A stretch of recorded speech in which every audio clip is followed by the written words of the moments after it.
আসসালামু আলাইকুম। চলে আসলাম আবারও নতুন এক ব্লগ ভিডিও নিয়ে। আশা করি সকলেই পাশে থাকবেন। তো আজকের গন্তব্যস্থান ছিল গোসিঙ্গা বাজার এবং শীতলক্ষ্যা নদীর তীর পর্যন্ত। গোসিঙ্গা বাজারে মূলত যাওয়া মাল্টা চা খাওয়ার উদ্দেশ্যে। ওইখানকার চা যারা যারা খেয়েছেন তারা জানেন চাটায় অন্যরকম টেস্ট আছে। তো আমার হাজব্যান্ড সকালে বলতেছে যে আমাকে নিয়ে গোসিঙ্গা ঘুরতে যাবে। তো আমি বাসা থেকে রেডি হয়ে আমাদের দোকানের সামনে চলে আসলাম। তো আজকের ওয়েদারটা বেশ একটা ভালো ছিল না। এই ওয়েদারে চা খাওয়ার মজাই আলাদা। আমি আগে আরো কয়েকবার ওইখানকার চা খেয়েছি, তাই গোসিঙ্গা বাজারে গেলে এই চাটা আমি মিস করি না, খেয়েই আসি। আপনারা যারা যারা জানি বা চিনেন না তারা শ্রীপুর চৌরাস্তা হতে পূর্ব দিকে যে রাস্তাটা গিয়েছে ওই একই রাস্তা ধরে গোসিঙ্গা বাজারে গিয়ে যে কোনো লোকের কাছে জিজ্ঞাসা করলে ওই দোকানের কথা বলে দেবে। আপনারা যদি শ্রীপুর বাজার হতে কতটুকু এগিয়ে যান তাহলে দেখতে পাবেন প্রাকৃতিক সৌন্দর্য। রাস্তার দুপাশে গজারি বন, যা দেখলে চোখ ও মন জুড়িয়ে যায়, যা আমাদের শ্রীপুরের সৌন্দর্যকে ফুটিয়ে তোলে। অনেকের বিশ্বাসই হবে না যে গাজীপুর শ্রীপুরের গজারি বনের ভিতরে এত সুন্দর রাস্তা। যে রাস্তা গোসিঙ্গা বাজার হতে কাপাসিয়া বাজার, বর্মি বাজার, অনেক বাজারে গিয়ে থেমেছে। ইউনিয়ন পরিষদের বাম সাইডে মূলত ওই দোকানটা, একটা ছোট্ট দোকান। ওই রাস্তা ধরে কাঁচা বাজারেও যাওয়া যায়, আবার শীতলক্ষ্যা নদীর তীরেও যাওয়া যায়। প্রথমে ওই দোকানটায় ঢুকলাম, তো আমার হাজবেন্ড আবার ওইদিকে বলতেছে যে আমাদের জন্য 2 কাপ চা বানানোর জন্য মাল্টা চা। এখানে আবার বসার জন্য সুন্দর ব্যবস্থা রয়েছে।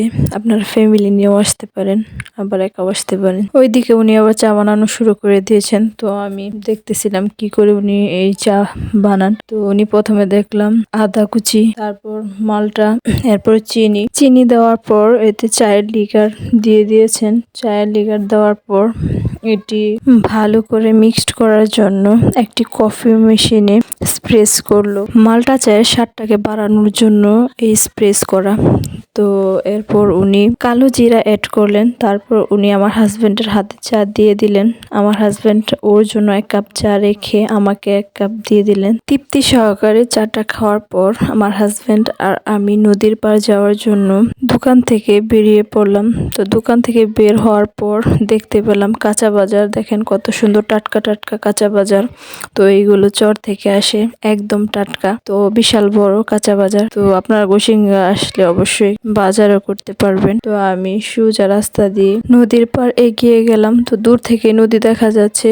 তো আমার হাজবেন্ডও আমার পিছন পিছন আসতেছে। তো আর আমি নদীর পাড় গেলাম, গিয়ে দেখেন কত শান্ত, কত নীরব। নদীর পানিগুলো একদম স্থির অবস্থায় রয়েছে, যা দেখলে মনে শান্তি লাগে। তো মন আসতেই চায় না। তো দেখেন এই পারের মানুষ আবার ওই পারে যাইতেছে নৌকা করে। তো ওইখানে একটি ঘাটও আছে, কুয়াশার জন্য ভালোভাবে বোঝাই যাচ্ছে না। ওই পারে আবার সরিষা ক্ষেত ছিল, ওইখানে আবার ট্রলারও আছে, এগুলো মালবাহী ট্রলার। তো কতক্ষণ আমরা নদীর পার ছিলাম। তারপর সেখান থেকে আমরা আবার বাজারের মধ্যে দিয়ে বেরিয়ে আসলাম। দেখেন রাস্তার পাশে লোকেরা বিভিন্ন ধরনের জিনিসপত্র নিয়ে বসেছিল। এটা মূলত দেখা যায় গোসিঙ্গা বাজারে যেদিন হাট বসে সেই দিন। প্রতিদিন এটা দেখা যায় না।